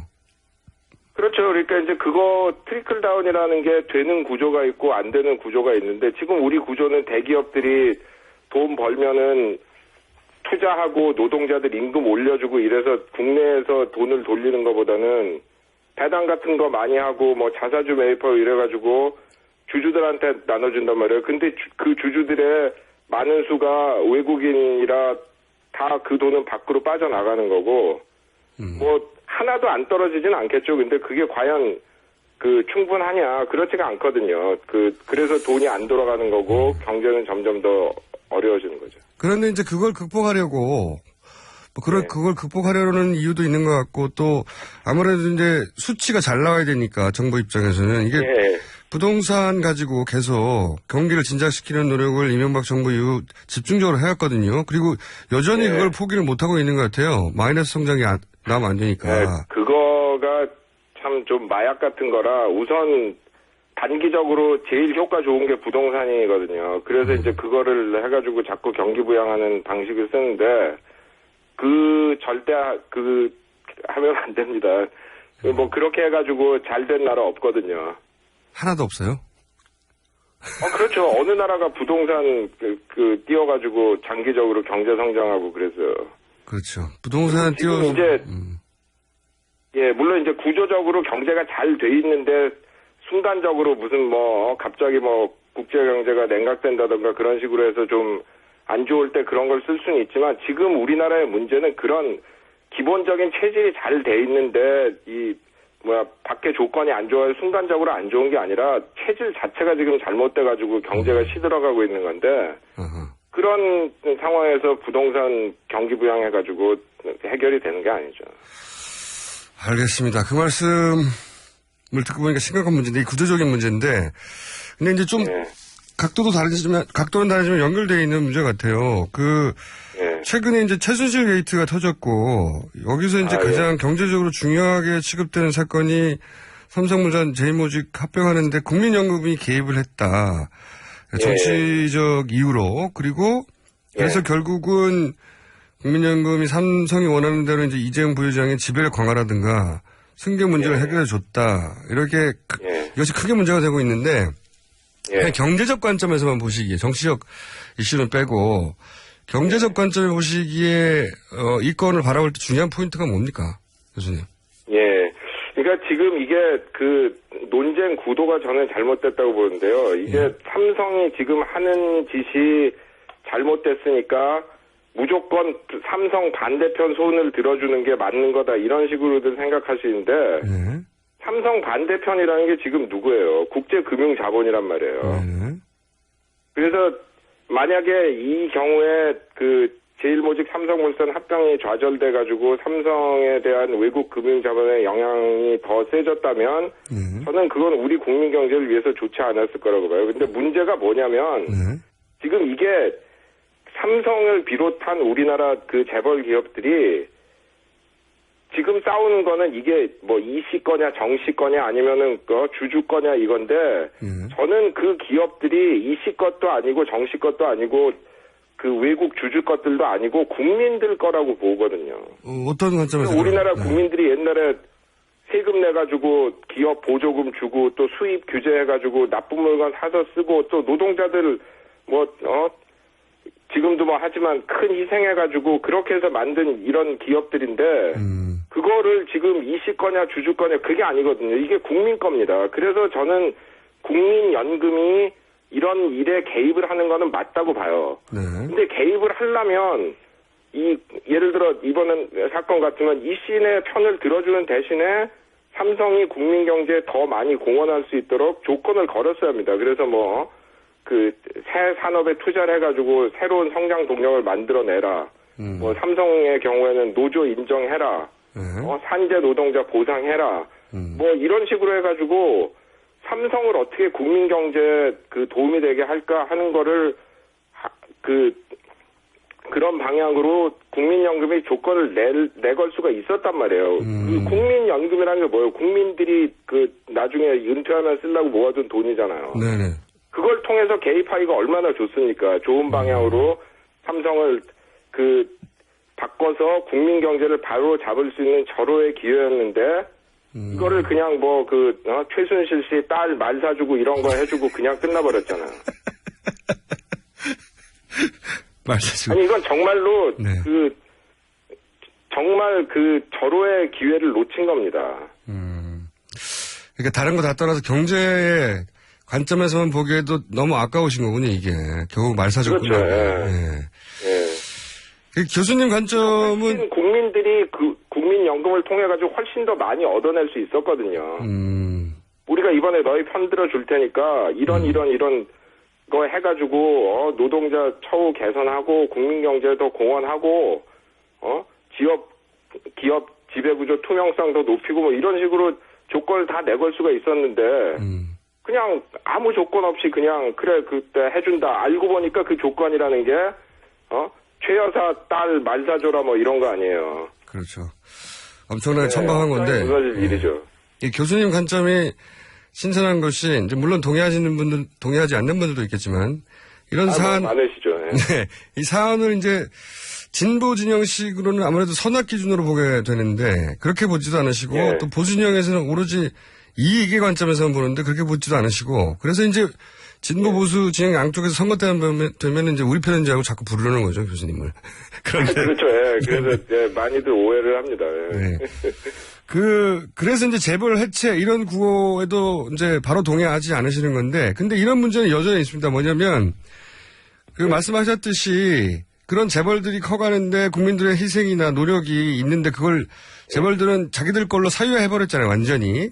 그렇죠. 네, 국가적 혜택을 입었는데 그 혜택의 결과를 사유화해버렸단 말이죠. 이 정격 유착의 고리는 그러면 교수님 해법은 어떻게 해결해야 되는 겁니까, 이게?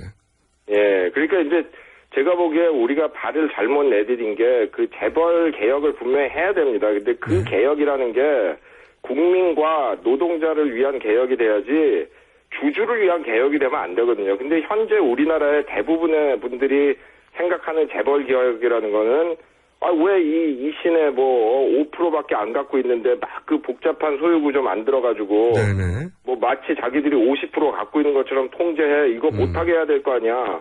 그러면 그렇게 해가지고 그거를 바꾸면은 결국 뭐예요?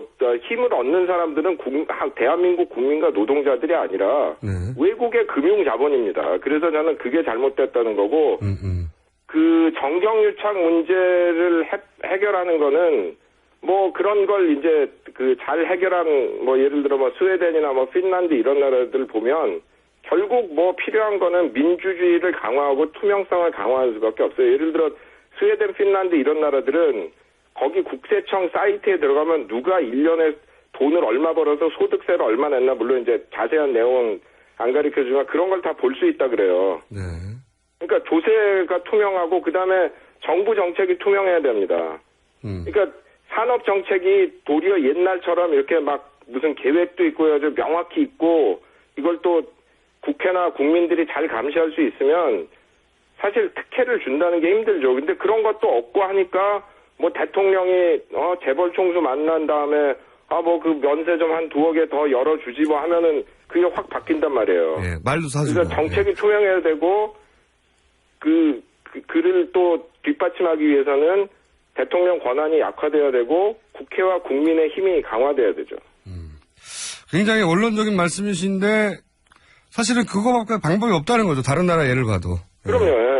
뾰족할 수가 없어요. 왜냐하면은 뭐 그 정경 유착을 없애자고 예를 들어 그러면 우리나라 뭐 예를 들어 200~300명 이상 고용하는 기업을 다 200~300명 고용하는 기업을 이하로 고용하는 기업으로 쪼개자.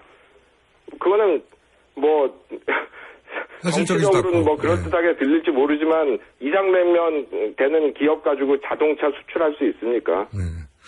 그런 대기업이 필요하단 말이에요. 그러니까 그거를 쓰되 그거를 통제할 수 있는 정부가 있어야 되고 그 정부가 정경유착이 안 되고 통제할 수 있도록 민주주의가 강화되고 국민들이 예를 들어 고위공직자 소환권을 갖는다던가 대통령 권한을 약화시키고 뭐 검찰에 대한 견제를 강화한다던가 이런 식으로 해가지고 힘의 균형을 바꾸면 그런 것들이 많이 해결이 되죠. 알겠습니다. 지금은 뭐 견제할 권력이 없으니까요, 실제로. 그 힘을 오로지 아주 소수의 권력자가 가지고 있으니까 이제 거래를 하는 거죠, 지금은. 그렇죠. 그래서 저는 그 민주주의라는 게 중요하다고 생각해요. 결국은 거기서 그 힘이 나오는 거거든요. 물론 이제 민주주의라고 하는 게 그냥 단순히 뭐 4년에 한 번씩 국회의원 뽑고 그 사이에는 잊어먹자 이런 게 아니라 이번 우리나라 너무나 그 훌륭한 에너지를 보여줬잖아요. 국민들이 나가가지고 진짜 길에서 추운데 촛불 들고 해가지고 정치를 바꾸고 있단 말이에요. 그런 것이 그 말하자면 승화가 돼가지고 제도화가 돼야지 이렇게 한번 하고 뭐 그 다음에 누구 대통령 하나 뽑으면 그 사람이 또 다시 이런 식으로 하고 그러면 안 되죠. 그 촛불 얘기하셨는데 그러면 교수님 관점에서 이번에도 경제적 관점에서 이 민주주의가 이제 경제적 민주주의로 가야 된다 이런 말씀이신 것 같은데 경제적 민주주의라는 게 좀 더 구체적으로 말하면 어떤 방향으로 가야 되는 겁니까? 지금 이제 우리나라에서 경제 민주주의 하면 그 아까 말한 그 주주 권력 강화를 통한 재벌 개혁 그게 핵심처럼 돼 있는데요. 네. 저는 복지국가 강화하고 노동권 강화가 진정한 경제 민주주의라고 생각해요. 뭐냐면은 원래 자본주의라는 거는 내지는 시장주의라는 거는 1원 1표잖아요. 예. 돈 많은 사람 마음대로 하는 거란 말이에요. 예. 그래서 그거를 견제하자고 만든 게 민주주의입니다. 예. 시민이면 아무리 돈이 없고 힘이 없어도 한 표 똑같이 재벌 총수하고 같은 한 표가 있는 게 민주주의란 말이에요. 예. 그래서 그런 취지에서 본다면 진정한 경제 민주화라는 거는 복지를 강화하고 노동권을 강화해서 힘없는 사람들의 힘을 더해주고 그 사람들이 그런 걸 통해 가지고 더 자신을 갖고 그 힘 있는 사람들한테 도전할 수 있는 그런 체제를 줘야 된다는 거죠. 그리고 이제 좀 더 경제학적으로 들어가서 얘기를 하자면은 우리나라 지금 복지가 잘못돼 있어 가지고 일어난 얼마나 나쁜 현상들이 많습니까? 아까 그 자살률 얘기도 했지만 뭐 저출산 문제라던가 고용 불안 뭐 이런 것들이 다 복지가 잘 안 돼 있기 때문에 예를 들어 핀란드, 네덜란드 이런 나라 한국만큼은 아니지만 상당히 비정규직 비율이 높아요. 근데 그 나라에서 비정규직 때문에 사회 문제가 되지가 않거든요. 왜냐하면 복지국가가 잘 돼 있기 때문에 비정규직자들도 기본적으로 인간적인 생활을 할 수 있단 말이에요. 그리고 노동권이 제대로 돼 있기 때문에 임금 물론 정규직보다 잘 못 받고 대우를 많이 못 받지만 최소한의 대우는 받거든요. 그래서 그런 것들이 잘 돼야 그 진정으로 경제가 민주화되는 거지. 그냥 단순히 뭐 지금 뭐 재벌들 힘 약화시키는 게 경제 민주화가 아닙니다. 맞물려 있는 것 같긴 합니다. 왜냐하면 재벌 힘이 워낙 강력해가지고 그런 방향으로 가는 걸 막고 있기도 하니까요. 예. 그렇죠. 예. 바로 그래서 그거를 자꾸 방해를 하는 거거든요. 그래서 계속 얘기하는 게 뭐 4대 노동개혁 뭐 이런 식으로 해가지고 그게 뭐 일부는 뭐 좋은 것들도 있지만 대부분이 노동자들 힘 약화시켜가지고 그냥 힘센 사람들이 하라는 대로 하라 뭐 그런 개혁이거든요. 예. 개혁이 아니고 개악이라고 그러죠. 그래서. 예. 그렇죠. 예. 그래서 이제 진정으로 이게 그 경제 민주화가 되려면은 복지국가가 강화되고 노동권이 강화되고 궁극적으로는 삼성이 이런 큰 회사 이사회에 노동자들이 선임한 이사도 뭐 한두 명이면은 또 따돌리면 그만이니까 대여섯 명 앉아 있고 그러는 게 진정한 경제 민주화입니다. 정치에 관심이 없으시다고 하는 것 같은데 정치에 관심이 많으신 것 정치를 하셔야 될 것 같아요. 듣다 보니까. 아니에요. 네. 저는 학자로서 정치에 관심이 있는 거지. 제가 하는 그건 아닙니다. 예를 들어 저 영화 평론가가 감독된다고 영화 꼭 잘 만들겠어요? 그런 거 아니거든요. 그런 사람들도 있어요, 근데. 물론 있겠죠. 그러니까 저는 예를 들어 학자가 절대로 정치에 하면 안 된다 이런 건 아닌데 제 개인의 능력을 판단할 때 저는 안 하는 게 좋다고 생각합니다. 그래요? 그러면 직접은 안 하셔도 이렇게 옆에서 도와줄 만한 후보는 눈에 안 띕니까? 마지막 질문인데. 하도 선거 대선 시즌에 다가가서 제가 갑자기 개인적으로 도와준다는 것보다도 제가 여기저기 글도 많이 쓰고 강연도 하고 방송 출연도 하면서 하고 싶은 얘기는 많이 했으니까요. 그거를 갖다가 쓰시는 거는 각 후보들에 맡겨야죠. 그러면 오늘은 여기까지 할 텐데 교수님. 예. 저희가 좀 자주 연락해야 될 것 같습니다. 아이고 예. 시간이 맞으면, 해야죠. 예. 시간을 서로 맞추죠, 뭐. 오늘 여기까지 하겠습니다. 감사합니다. 예, 감사합니다. 네. 지금까지 캠브리지대 경제학과 장하준 교수였습니다. 네. 한글도 남보다 빨리 깨치고 참 똑똑했는데 갈수록 실력이 뒤처지는 것 같아 걱정이에요. 혹시 초등학교 교과서 본 적 있어요? 어려운 어휘가 너무 많아요. 학교에서는 어휘 개념을 하나하나 설명해줄 시간이 정말 부족하잖아요. 그럼 어떡하죠? 내 아이의 어휘만큼은 내가 책임져야죠. 어휘 공부의 정성. 초등어휘 3천, 초등어휘 5천. 검색창에 초등어휘 3천을 쳐보세요. 똥은 싸고 다니냐? 미치도록 싸고 싶다. 빅동의 추억.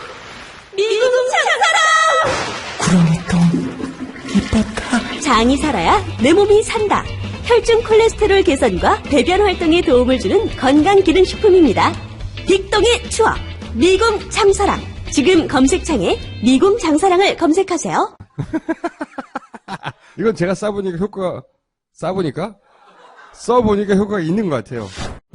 미 항공우주국 나사에서 우주인들의 비상식량으로 쓴다는 남미 최고의 완전식품 마카 플러스 한국에서 가장 비싸고 귀한 식품이라는 산삼 플러스 거기에 한국인이 좋아하는 녹용까지 일단 이 세 가지를 모두 넣은 제품이 나온 거니까 마카 산삼 녹용 대박 좋은 건 다 있네. 031-323-2559 영암네이처 yhnaturi.com.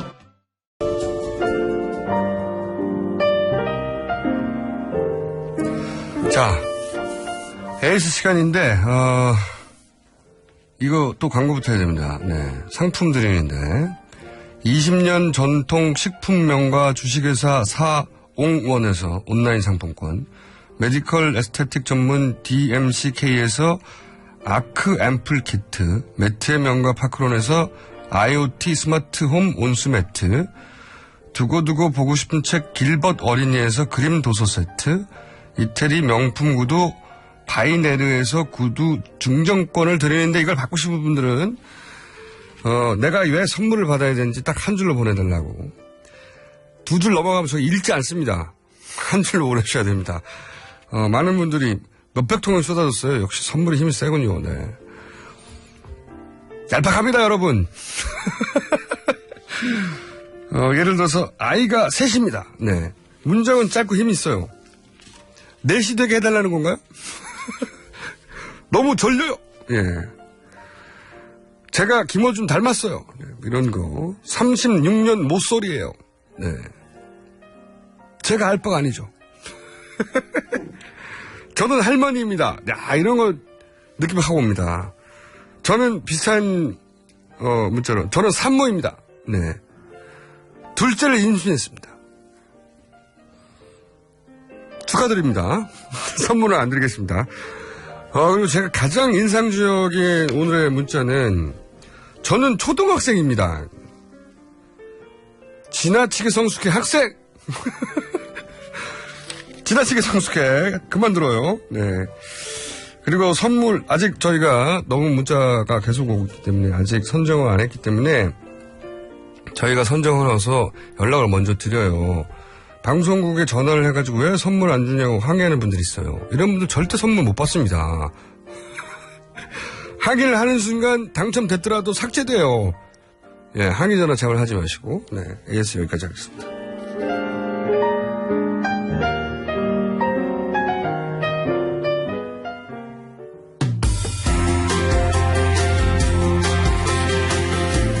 자, 저희가 안 특집인데 특집스러운 유일한 코너를 하나 만들었습니다. 예. 이 코너는 말이죠. 저희가 파일럿 코너입니다. 오늘 한 번만 하고 사라질 가능성도 상당히 있는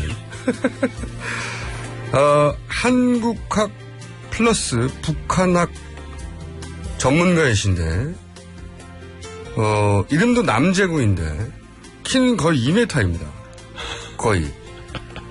그런데 태어나길 네덜란드에서 태어났고 공부는 호주에서 했으며 그리고 지금은 15년째 한국에 있는데 얼굴은 하얗습니다.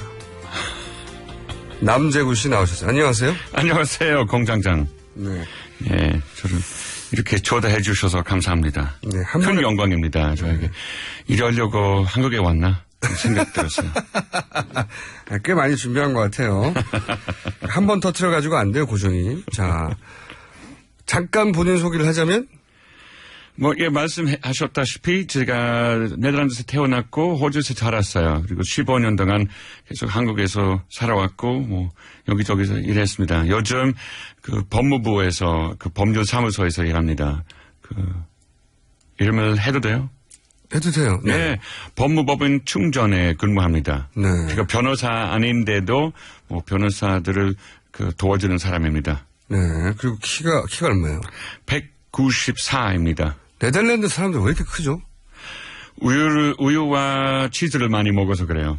아니, 우유 치즈야 서구에서 다 많이 먹잖아요. 이거 어렸을 때 정말 많이 먹어야 돼요. 정말 많이. 1년에 한 20kg 정도? 20kg. 최소한. 예. 아니, 그래도 우유하고 치즈를 다들 서양에서 많이 먹잖아요. 특별히 많이 먹어요? 네덜란드는? 네덜란드 특별히 많이 먹고, 그리고 특별히 맛은 있어요. 예. 특별히 맛있다? 예. 네, 특별한 과학적 근거가 아닌데, 보니까. 정말 커요, 그죠? 예. 본인이 197이요? 194입니다. 194인데, 네. 그렇게 큰 건 아니죠, 네덜란드에서는. 예, 세계 평균보다 10cm나 이상. 크다고 합니다. 네.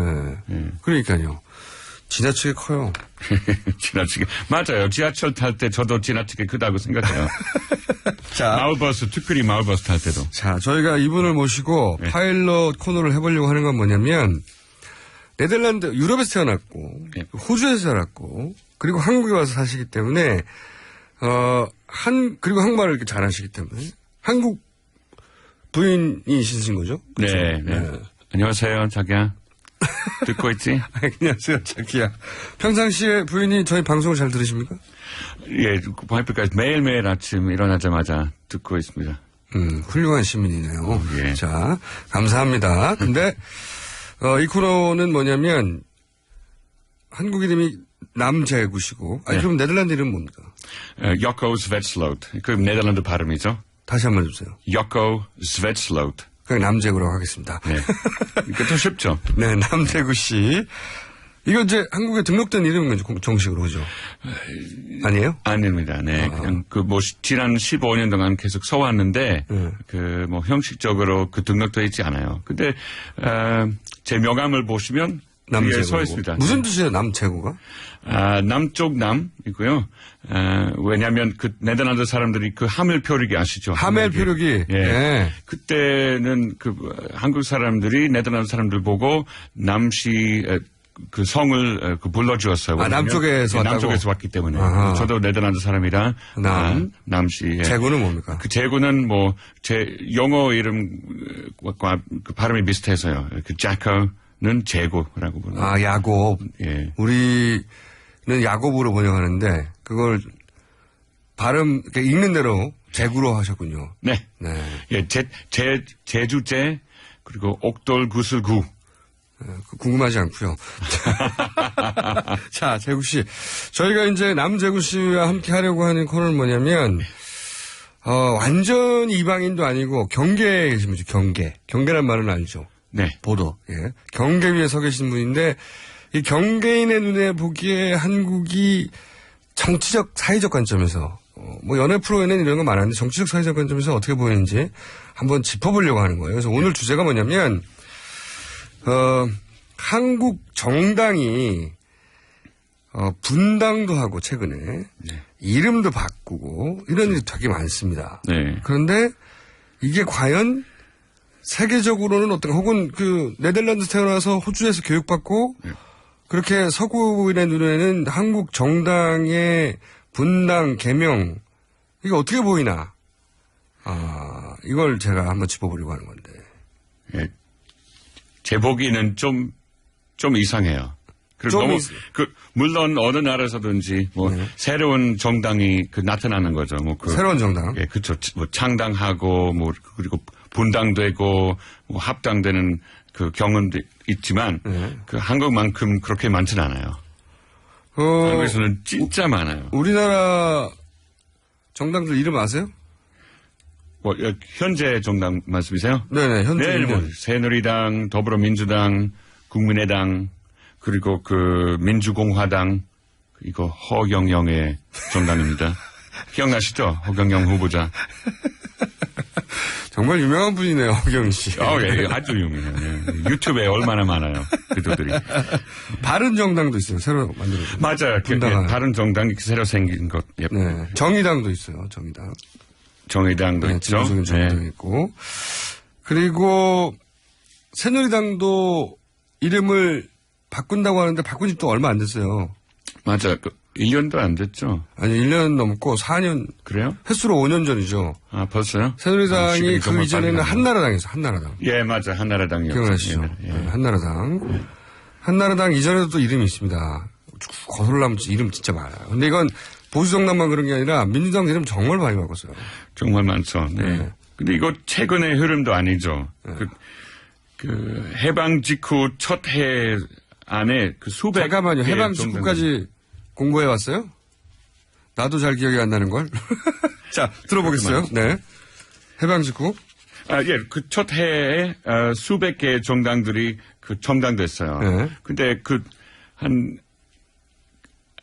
뒤에 3년 동안 많이 뭐 합당되거나 뭐 사라졌어요. 네. 예. 그래서 이건 그 대한민국의 정치 역사에 오래된 흐름이죠. 오래된 흐름. 네. 그까지 알겠고. 그리고 최근에도 계속 그러고 있어요. 맞아. 계속 그러고 있는데 새누리당이 또 이름을 바꾼다고 해요. 아세요? 아, 또 할 거예요? 네. 또 뭘로요? 또 할 거예요? 이번에 뭐가 될 거예요? 아니, 아직 안 정했어요. 후보가 있는 걸로 아는데 후보가 그래요? 뭐였더라? 후보가 재밌던데. 제가 몇 가지 여기 오면서 몇 가지 새로운 그 정당 이름을 생각해 봤어요. 아. 그래서 뭐 제안할 거 있어요. 새누리당이 이름을 바꾼다며? 어느 정당이든지 그 새로운 이름을 바꾼다면 몇 가지 있어요. 자, 그러면 네. 새누리당의 후보가 자, 들어보세요. 지금 15년 한국에 산 감각으로 국민제일당 첫 번째. 국민제일당. 네, 후보 1. 후보 2. 새빛 한국당. 새빛 한국당. 세 번째. 으뜸 한국당. 으뜸 한국당. 이 셋 중에는 뭐가 제일 본인의 감각으로는? 첫 번째요. 뭐였죠? 국민제일당? 국민제일당. 예. 이게 어감이 제일 좋아요? 약간 은행 이름 같지 않아요?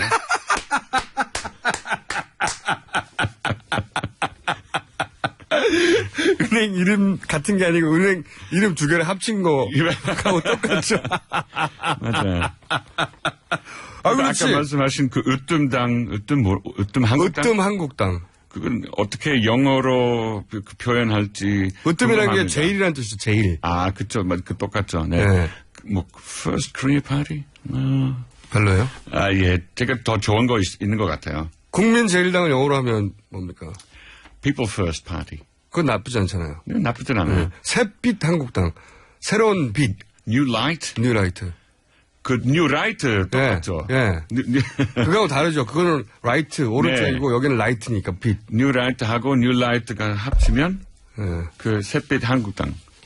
그걸 영어로 했을 때 New Light 한국당, 코리아당 이러면은 외국인들이 듣기 어감이 어때요? 뭐 약간 그 교회 이름 같지 않은가? 교회 이름 싶어서. 같지 않은가?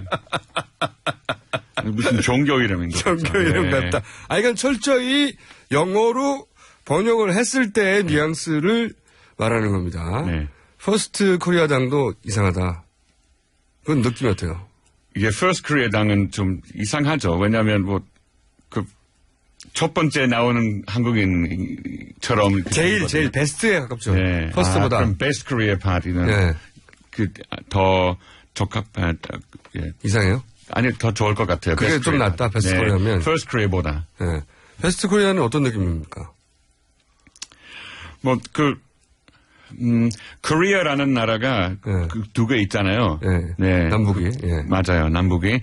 그런 그 중에서 우리가 베스트다? 네, 맞아요. 둘 중에. 우리는 베스트 코리아다. 그런 느낌 정도로. 북쪽보다. 북쪽보다 낫다. 네. 네. 그런 뉘앙스라는 거죠. 예. 그 중에서 제일 나은 건 그나마 그 국민제일당이다. 국민제일당이다. People First Party. 이게 제일 나아요. 그런데 은행 이름 같다. 예, 약간 그래요. 예. 자, 새누리당 참고해주세요. 외국에 있는 국민제일당이 제일 번역했을 땐 나왔는 은행 이름 같다는 느낌이 있답니다. 매우 정확하네요. 네. 그런데 본인이 그 후보로 만들어 온 게 있다고요? 아예? 본인이 만들어 온 이름이 있다고요? 예. 몇 가지 있어요. 예. 네. 조원당. 좋은당. 좋다당. 좋다당. 쪼치당. 쪼치다당 뭐예요? 좋지. 아, 좋지. 좋지. 따라해봐요. 좋지. 좋지. 네. 예. 짱당. 멋진당. 짱당. 아재당. 한사모당. 한국 사랑하는 모임당. 한사모당 어때요? 한사모당. 네. 조사모당. 조국을 사랑하는 모임. 조사모당. 가나다당. 가나다당은 뭐예요? 가나다. 아, 가나다당. 네, 뭐, 다른 생각 없으면. 네. 가나다당. 별거 없으면 가나다당으로 해라. 배달의 당 어때요? 배달의 당? 예. 그건 중국집 같잖아요? 옛날 한국 이름이잖아요. 네. 배달의 당. 배달의 민족이긴 한데, 어쨌든, 배달의 당. 맨 처음이 뭐였죠? 조원당. 조은당. 예. 의외로. 지금 바른당이 있잖아요. 그러니까 의외로 그런 형용사가 들어가도 나쁘지 않을 것 같은데, 그죠? 조은당. 분명히 5년 안에 생길 겁니다. 생길 거다. 그리고 어차피 뭐 또 바꿀 건데요, 뭐. 그렇죠. 한 번쯤 바꿔야겠어요. 그래서 좋은 당이 있지 않을까 싶어요. 좋은 당. 그 좋은 당의 어감은 외국인들이 보기엔 어때요? 외국인 귀에는 좀 이상하게 들리겠죠. 뭐, good party. 이상해요? 예. 이게, 그 외국 정당하고 비교했을 때 이제 이름만 가지고 오늘 얘기했는데 오늘 시간이 짧아서 여기까지 할 것 같은데 벌써 시간이 그렇게 금방 지나가요. 정말, 예. 네, 생각보다 빨리 지나가죠. 네. 많이 준비했을 텐데 다 소용없고요. 커피 마시면 얘기하죠. 외국 정당과 비교했을 때 한국 정당을 보면서 이름만 가지고 얘기했는데 이 정당에 하고 싶은 말 없어요? 우리나라 정당에? 딱히 뭐 그냥 그 이름보다 뭐 정치 강령이나 뭐 그 원칙 좀 중요시했으면 좋겠어요. 이름보다는 예. 네. 그 내용이 안 느껴진다는 거죠. 지금. 그렇죠. 자, 끝나기 전에 제가 시간을 잘 못 맞추거든요. 그래가지고 끝나기 아직 시간이 조금 남았는데 광고를 먼저 해줘야 돼요. 거기 혹시 적은 거 있어요? 같이? 광고요? 네. 없죠? 예, 여기 없습니다. 네. 자, 그러면 제가 하나를 읽을 테니까, 재구 씨가 나머지 하나를 읽어야 되는데, 예. 자, 먼저 제가, 동급에 없는 도심연비 19.5의 압도적 기술, 오코드 하이브리드. 내게 필요한 서민금융을 한자리에서 1397 서민금융통합지원센터. 여기까지 했어요. 자, 그 다음 읽어보세요. 깨끗해서 고맙습니다. 우리나라 화신 안반수 제주 삼단수 아이고 제주 삼다수 화산 안반수 예 화산 안반수 네. 제주 삼다수 이번 설에도 온 가족과 함께라면 역시 우리 한우 자조금 이거 에서 함께 해주셨습니다. 코너는 없애더라도 이거 읽는 거로 써야 될 것 같아요. 훨씬 저보다 잘하시는 것 같아요. 언제든지 꺼내나겠습니다. 자, 벌써 끝나왔네? 네, 별거 안 했는데 이렇게 끝났어요. 저희가 모니터링을 좀 해보고 본인 의사와 상관없이 이 코너를 계속 할지 말지 결정하고요. 알겠습니다. 알려드리겠습니다. 감사합니다. 자, 선물 당첨자 연락하지 마세요. 저희가 연락드립니다. 설 잘 보내시고 저는 월요일 날 정상적으로 돌아옵니다. 안녕.